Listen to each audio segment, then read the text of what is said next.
سڵاو لە ئازیزان و خۆشەویستانی تۆڕی میدیایی ڤار لە هەر شوێنەکەن ئەم کاتەتان باش بێت بەپێی پێشبینیەکان بێت سبەی ڕۆژی پێنجشەممە 2/4/2026 دووبارە کەشێکی ناسەقامگیری دەرێ ناوەڕاست لەسەر بەشێکی ناوچەکانی هەرێمی کوردستان بەگشتی دروستە بێ و هەندێک کات ئەگەری تاوەباران و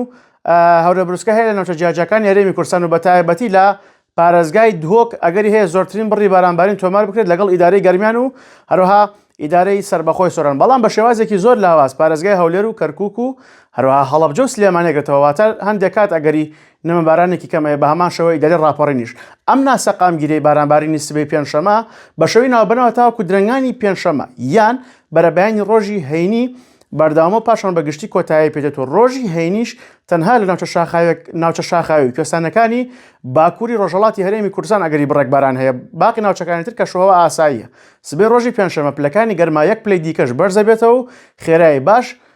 بەگشتی ئاساییە بەڵام سبەی ناوبەناو کەشێکی بەهاری هەیە و هەندێک کاتیش ئەگەری بارانبارینی بەهاری هەیە واتە کەشەکە نیمچە ناسەقامگیرە بێت والله ئەعلەم هەر شاد بن